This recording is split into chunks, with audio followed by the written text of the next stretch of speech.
Get ready to be inspired by the great things happening in rural education.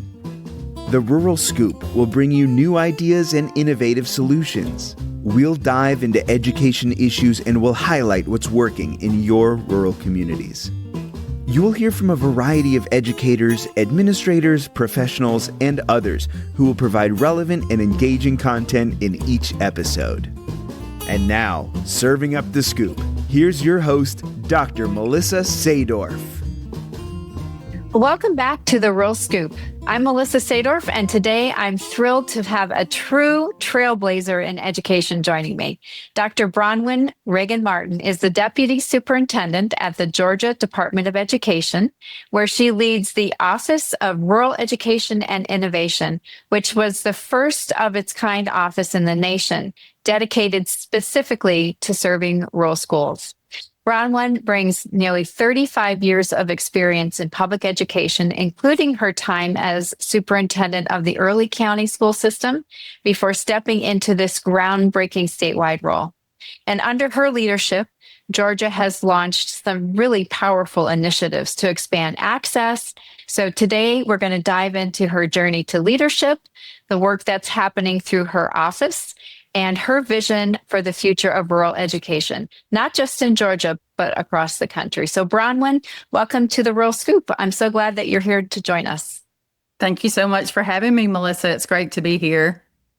Well, I want to start with your leadership journey. And as I said, you've spent nearly 35 years in education, including time as a superintendent before moving into the State Department. So can you talk a little bit about what your journey to leadership has looked like and what keeps you grounded in rural education? Well, sure. I was in the classroom for 15 years. I was a high school English teacher. I also dabbled in literary. So I was a literary coordinator, which meant I was over the one-act play for several years, dramatic interpretation, different things like that, and ended my career in the classroom as a debate coach. So I didn't know that. Yeah. It was a great journey. I had really motivated students. We went a lot, like almost every weekend except for Thanksgiving and Christmas. We were on the road. But I had really motivated students, and so we were successful, even debated around the nation some. So that was really exciting. But I started my administrative career as a curriculum director for the system. So being in a small rural school district, you can do that, jump straight from the classroom into district leadership. And I became the curriculum director. And as you know, as soon as you get there, you get other duties as assigned. Mm-hmm. So I became the HR director, gifted coordinator. I was over Title IIA, leadership development, whatever they handed me. I just took it and said, okay, let's go. And was able to serve as interim superintendent while we were looking for a superintendent a few years in. And then was named interim superintendent again. And after that was named superintendent as a permanent position. And I served as a superintendent for 8 years in Early County, like you said. But it definitely was a journey, and one that I think, time prepares you as you take on more and more levels of leadership and you learn more and more about district leadership. So I just felt like that first time that I was named interim superintendent, I was still learning. And even though they asked me to consider being superintendent, I really was not ready. And I said, I'm not ready. I had 2 small children at the time. Yeah. And it was the right decision to wait and then work really closely with the superintendent who came in. And so it was a great learning curve. You're still not ready, as you know. Once you're in the seat, you're never quite ready, even though you think, oh yeah, I'm ready for this. You're not. But it was a great way to ease myself in. And so it's been a great journey. It's always that rural background that you have had the opportunity to go from classroom to the district. How has that influenced your decisions at the state level? I think it kept me close to the classroom. So being in that small district, you still have those really close connections to people in the classroom. And when I became superintendent, I promised I would not lose sight of that. I was not lose sight of what it's like to be in the classroom.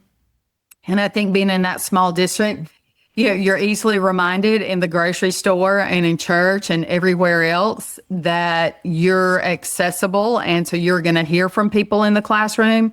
So I think moving to the state level, my whole team and I have been really intentional about listening to the district needs. So whether it's superintendent needs, HR needs, curriculum needs, technology needs, whatever those are, we try to make sure we're grounded in what the needs are of the district so that we can respond to those. And then we try to keep the other divisions at the Georgia Department of Education apprised of those needs so they too can be responsive. Because they may not be in the field as much as we are. We kind of pride ourselves on being in the field and keeping in touch with the districts and the needs in the districts. And so we try to make sure that the other divisions are informed. And another benefit is that we're still living in our rural districts. So we haven't moved. We're not in Atlanta. We're still in our rural areas around the state. So from the south to the north, we work from home, but we still hear in the grocery store what the needs are. We still hear from those constituents and those teachers and those leaders, hey, this is what's going on and this is what we need from you. So that's been a great plus, I think, and it's given a lot of credibility to our office. Was there anything that surprised you about working at the state level? And can you equate your superintendent's experience as a way to prepare you for the role that you now have with the Georgia department? So one thing that we say is what we were most surprised about was how slow everything moves at the state level. Being in a small district, you can walk down the hall and say, I need this and I need it as soon as possible. And things happen pretty quickly because there are not a lot of layers.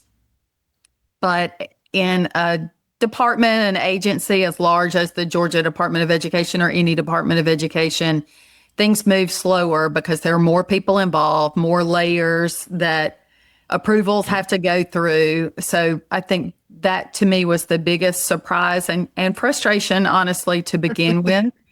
But you still are able to set your vision and, just like any superintendent, you're able to set that vision, figure out the steps you need to take to get to where you want to be. And so I think that was helpful in preparing me to lead the office I lead. So, I mentioned that Georgia was the first state to create an Office of Rural Education and Innovation. So why do you think it was so important to establish this office, and what did you want it to stand for from the beginning? Well, I was actually reached out by Matt Jones, who was our chief of staff. That has since changed just recently. But Matt reached out to me as a former staff member of a rural district. So he served in a rural district. Our state school superintendent served in a rural district as a teacher, a coach, a leader. And so they knew the challenges of rural districts. So to them, it was very important to invest ESSER funds into creating our office. And of course, it sounded like a dream come true, being able to lead that work at the state level. And it really has been that, to make sure that the red tape really that comes with a lot of what goes on at an agency the size of a Department of Education was reduced for rural districts, because we know that a lot of rural districts don't have grant writers. So there may be grant funding that's being allowed for districts to apply for, but if they don't have a grant writer, they're already often overwhelmed with the work they have because, as you know, they wear many, many hats. And to look at a grant application that is several pages long, a small district may say, forget it, I don't have time for this. So we tried to go in and streamline the process as much as possible because we really wanted to get those funds in the hands of the rural districts so they could use them for whatever their needs were. And so that was one of the things that we tried to do is reduce the red tape, reduce the paperwork so that everything was more accessible. So definitely one of our overarching goals was accessibility and reducing the barriers for those districts. Mm. Did you find that there were challenges in convincing others that there was a need for that kind of work? I will say we did need to communicate more with the other divisions so they would understand how we fit into their work. I think our visibility made them think about the rural districts in their work more than they would have. I don't know that it's not like they were not considering the rural districts, but I think if you're not a rural person, you don't understand the barriers and the work that is facing rural districts, especially, before we were able to work from home, the department in Atlanta was, well, who can drive into Atlanta? And so, of course, those people are going to be metro people and they're going to think the way metro district people think. And there's nothing wrong with that other than they're not going to consider the very special needs that rural districts have.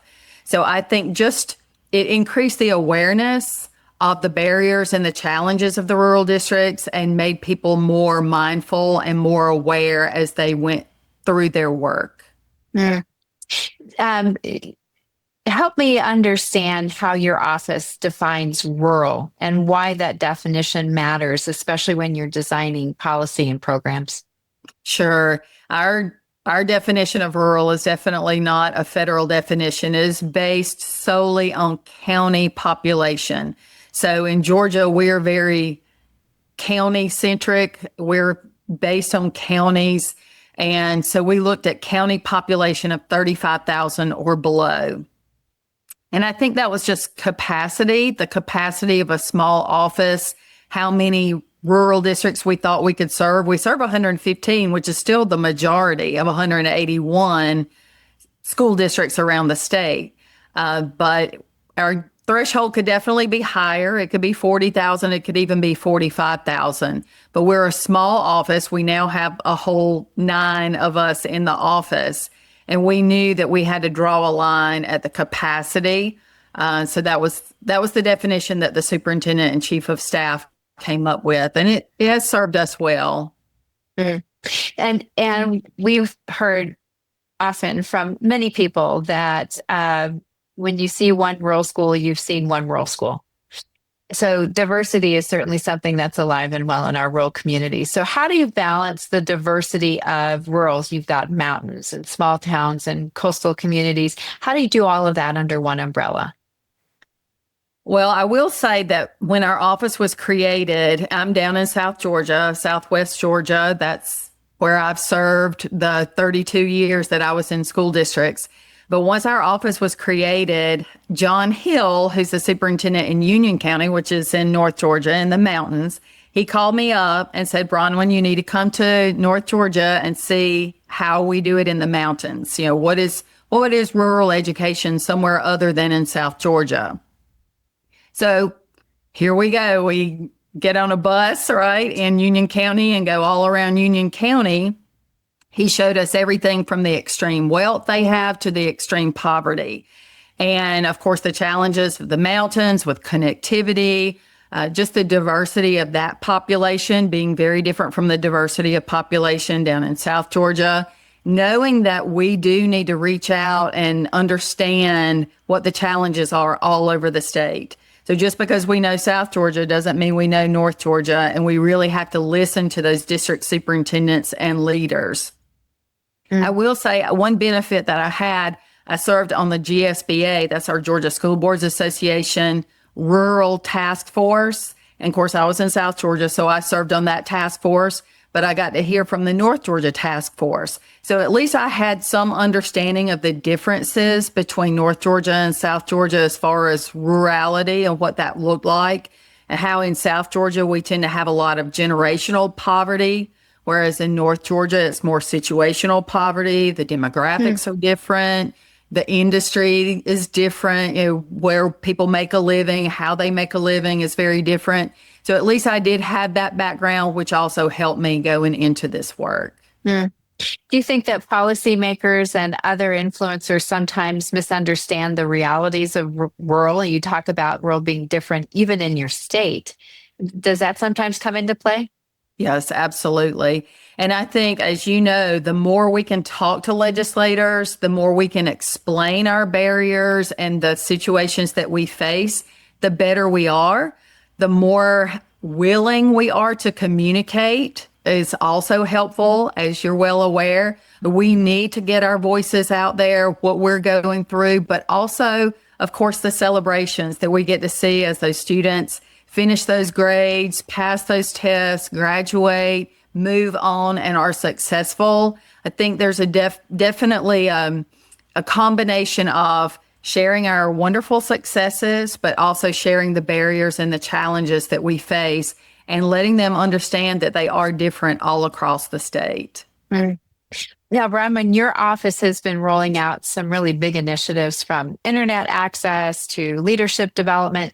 Can you talk a little bit about the current projects that you're most excited about and why those are resonating with you?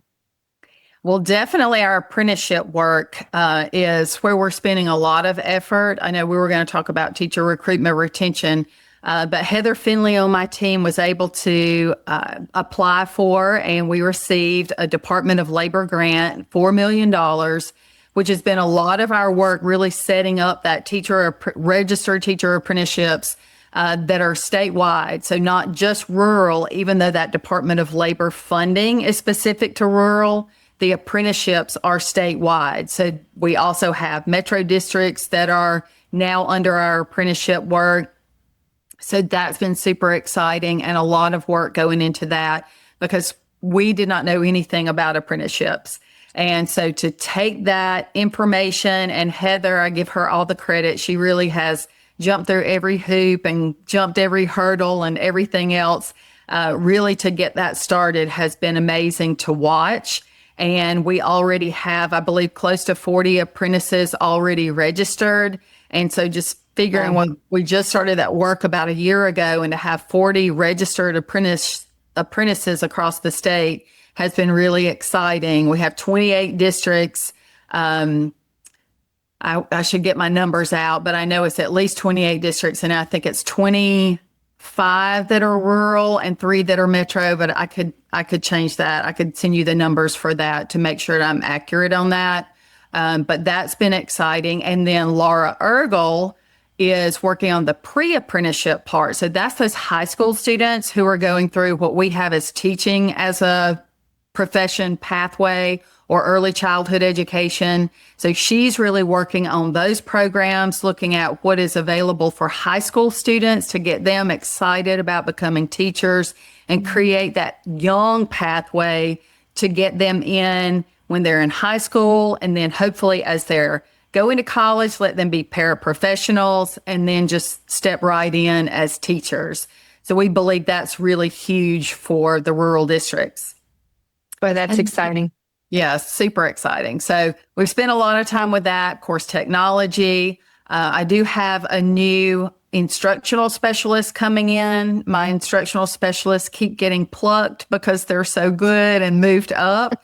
But, our focus has been on literacy here in Georgia. So we've spent a lot of time, effort, money in professional learning for teachers. So getting them really equipped. So our literacy scores, our reading scores, ELA scores can keep going up. We're doing well in reading, mixed reviews in ELA, all of this just coming out, but continuing to work on that and make sure our teachers are prepared.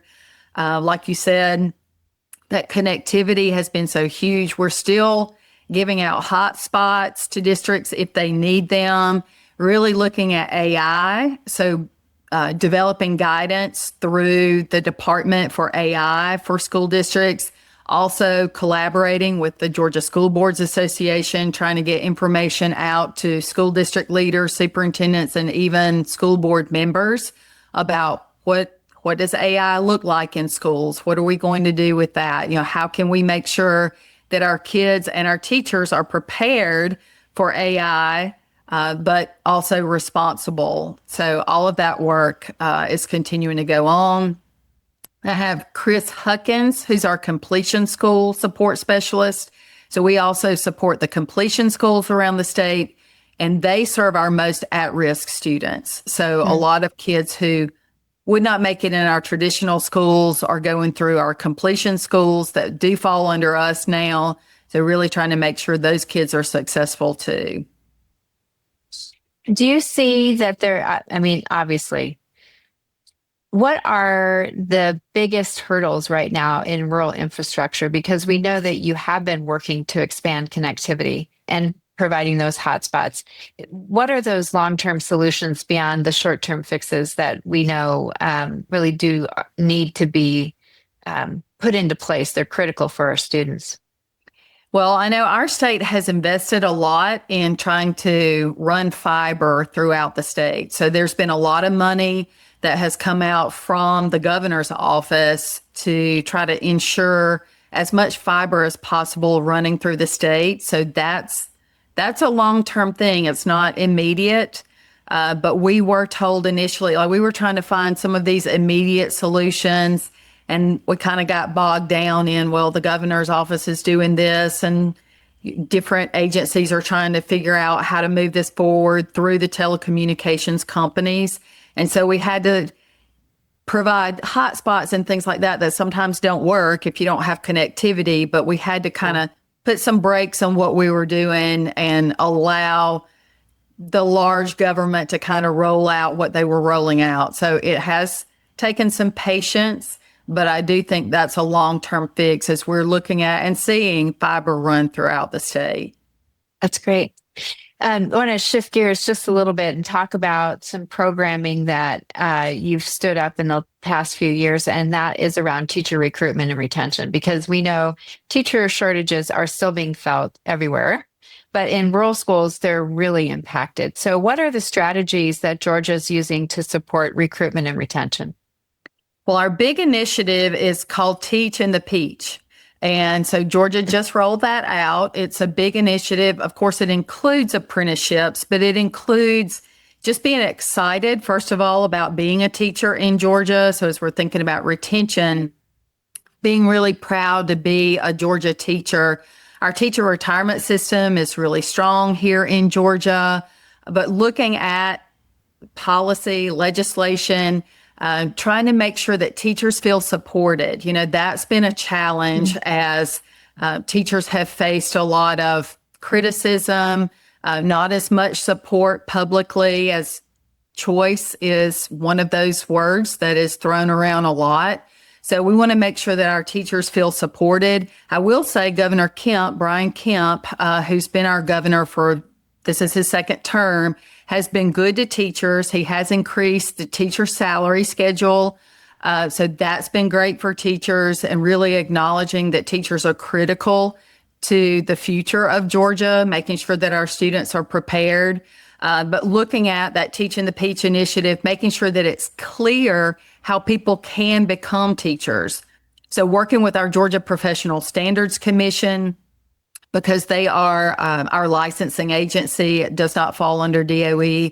PSC is a separate agency, but working with them to make sure that we're working closely together and supporting our teachers, and just making sure that it's clear how people can come in if they're not becoming a teacher through regular means, going through the degree process and coming out with certification. If they're outside of teaching and want to come in, that it's clear how to get there, that it's an easy process to get in the pipeline, and that they have the support they need. So the mentorship, is it an internship they need? Is it an apprenticeship? What is it that we can do to get them quickly in and supported so that they get in and they stay in? What strategies have you borrowed from other states, or conversely, what are the strategies that other states could learn from Georgia around? Well, I know we looked at Tennessee because they were one of the first states to start a teacher apprenticeship program. So we turned to Tennessee a lot. We look at Texas. We look to see what they have going on. But we have had a lot of other states call us, especially if they are trying to stand up rural support in the Department of Education. So there are a lot of, well, I'll say there are several states that have one rural person in their Department of Education. I'm not sure how they do that, how they can cover everything and provide the support those rural districts need. But they have turned to us to ask us how our office is set up and what we're doing to support the rural districts that we serve, including teacher recruitment retention. Community engagement is often a key to ensuring that teachers remain in their schools. What kinds of things are you seeing being done to engage the community in maintaining those staff? So we do still try to keep in touch, like I said, in our rural areas of the state. Some of us stay involved in our family connections. Some of us are staying involved in our local civic organization or our local chamber of commerce. But we're trying to make sure that those connections are being made. I will say, referring back to Laura Ergel, who's working on our pre-apprenticeship, she does a really good job with trying to reach out to the local districts to make sure those connections are being made with local business and industry, because that is so critical. And of course, that includes community involvement, community engagement, so that people know what's going on in the schools and the schools know what the needs are in the communities. So those pathways are two-way pathways, not just one-way pathways. So I think it's critical that the community knows just the work that's being done in the school system. I know when I was a superintendent, I had what was called an annual bus tour. So I would bring in different stakeholders from the community and put them on a bus and take them to the different schools and showcase different things that were going on in our schools, so they would be aware of what was going on. And then, of course, be that public school advocate to say, oh, well, I didn't know this was going on in your elementary, middle, high school, and be able to go out and share with other community members, family members, friends. So I think it is really critical that the community knows what's going on, but then also that there's that knowledge of the needs, especially of the work community, business and industry, and that the school is working to meet those needs. So important. I want to ask you about innovation, because we talk a lot about innovation in rural schools, and yet it often gets framed as an urban idea. And so talk to us a little bit about how your office is helping to nurture innovation in rural districts in Georgia. You're right, Melissa, exactly. I think rural schools are especially innovative because they have to be. I say we always do more with less. We tend to have fewer resources, so we often have to be more innovative. One of the things that we started early on, once our office was created, was regional summits. So what we did, we had a summit down in South Georgia, and we had a summit up in North Georgia. And so we started with sharing Department of Education resources, but what we really focused on, what we learned to focus even more heavily on, was best practices shared by other rural districts, because that's where people are really learning and listening. They want to hear what districts that look like theirs are doing to be successful with their kids. So we have found that to be the most successful practice, is to share what those districts are doing. So we do that through our summits, and we're going back to our regional summits. As you know, we had InFair in Savannah last year, and so that was great. It was national. The year before that, we did state, but that first year we did regional. And we got a lot of great feedback about that, because people want to hear from districts that are like theirs. So this year we're going back to those regional summits and again sharing best practices. Another way we do that, we have a monthly, what we call office hours, our REI office hours. So every month we're going to have some success stories. It may evolve around, let's say, instruction one month, technology another month, college and career readiness another month, whatever our theme is. But it will revolve around whatever the theme is, but have some best practices shared by the districts. So to me, that's been really innovative to hear what innovative practices districts are doing. And then, as you know, the best folks always steal from other practices that they hear about, like, hey, I can use this. I might tweak it. I might make it a little different so that it's successful in my district, but I can definitely use that idea. So that has been a lot of fun to watch and share those best practices from all over the state. Do you have an example of a rural school that's leading the way that might surprise some people? Well, so for instance, I don't know if you were able to go. We went to Metter, which is Candler County, and they shared one of their, it's like their heavy machinery, and they had simulations, and kids are on these simulators driving this heavy equipment. So they're driving bulldozers or dump trucks or things like that to get started. If they're not old enough to actually use that heavy equipment to begin with, they start with the simulators and then they can move to a real piece of heavy equipment. So that was just one thing that I'm thinking of off the top of my head. Yeah. Fun stuff. Yeah. So you talked a little bit about partnerships and how there's really a need to collaborate when it comes to rural success. Those partnerships, whether they're with universities or nonprofits or local businesses, are just so vital. What are the collaborations that you've seen thrive in Georgia? So one of those, like you said, higher ed, one of the things that we really did before we got into the apprenticeship work was really trying to figure out how can we support those paras that are in the classroom. So we started off with a higher ed advisory council.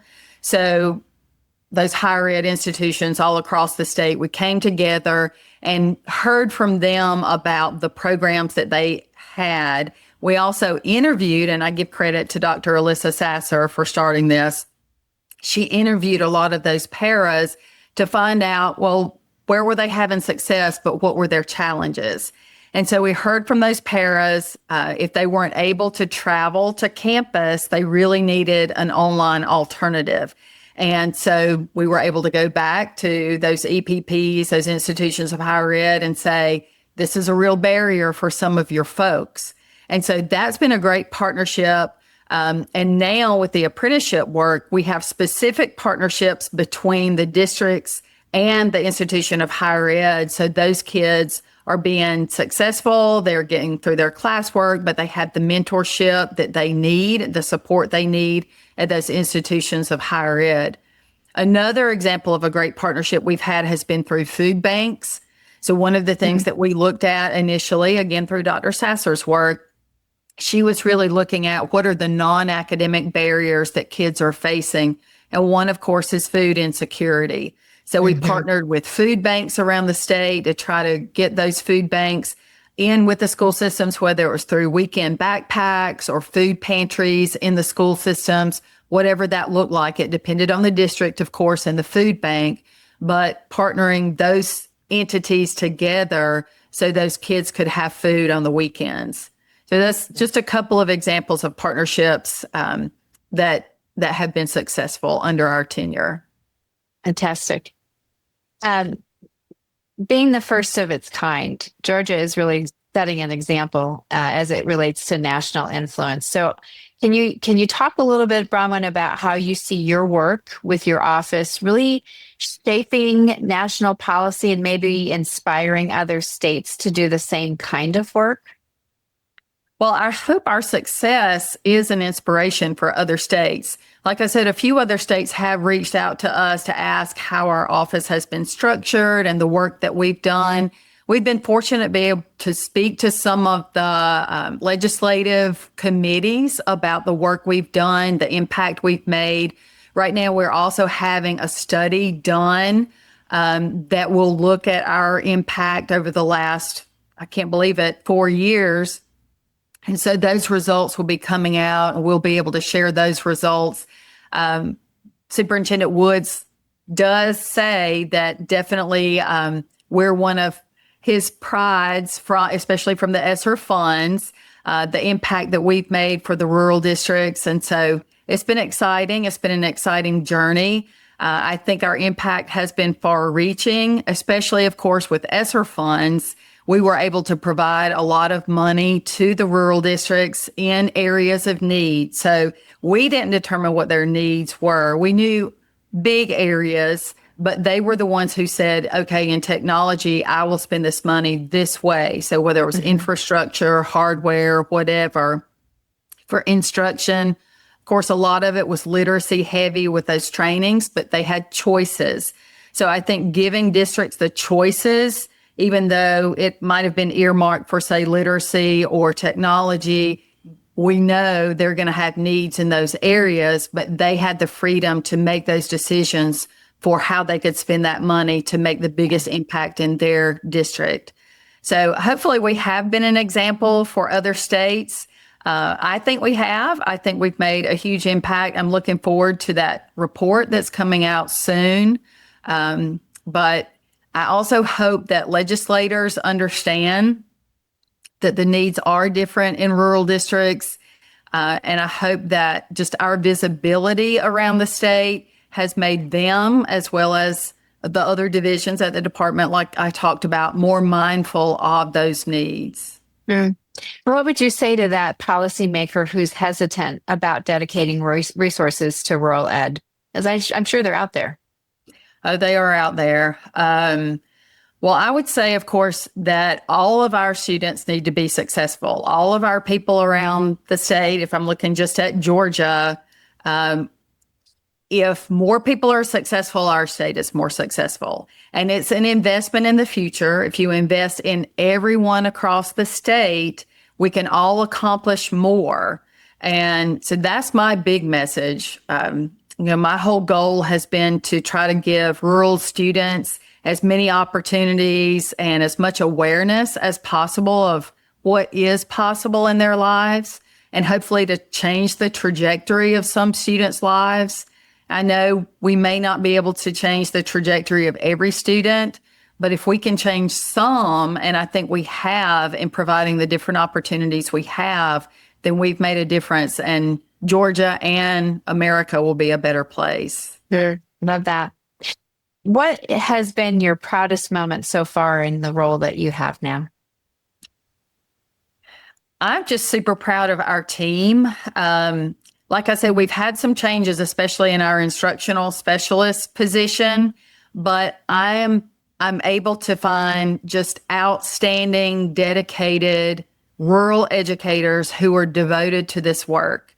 And so I'm really proud of my team and just the passion they have for serving rural students, rural teachers, rural leaders to make whatever they want possible. So whatever resources, professional learning, whatever it is that they need, we try to figure out how to come to a yes and get them what they need.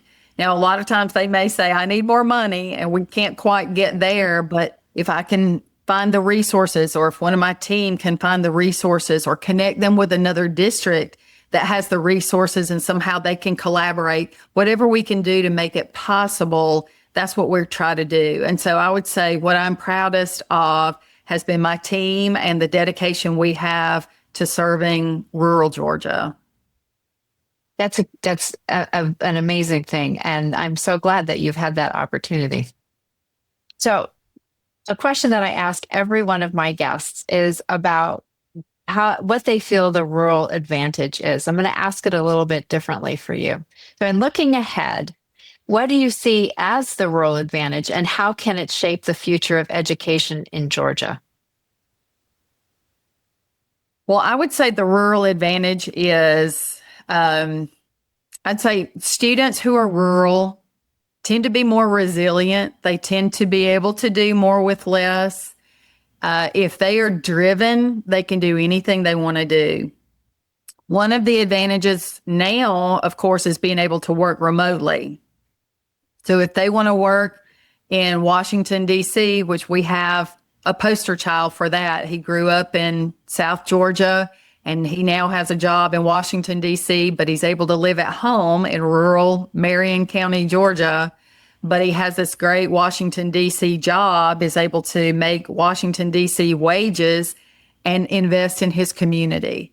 So just the fact that people work hard in rural Georgia, of course, rural everywhere, but I'm speaking, of course, for Georgia. They work hard. They're determined. They have those close-knit communities that provide them with support and encouragement.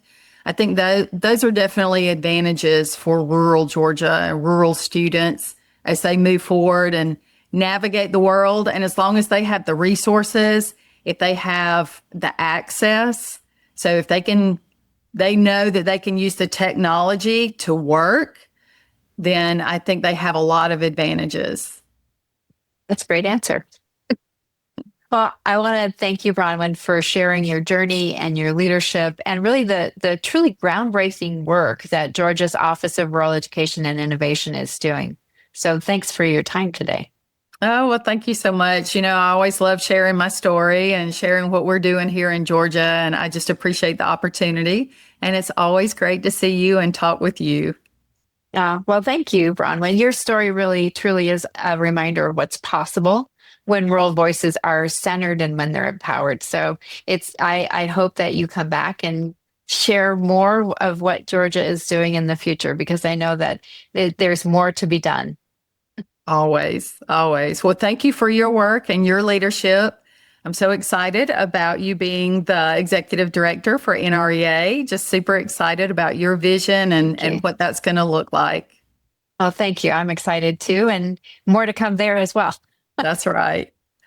Well, thank you so much for having me. No, I appreciate it.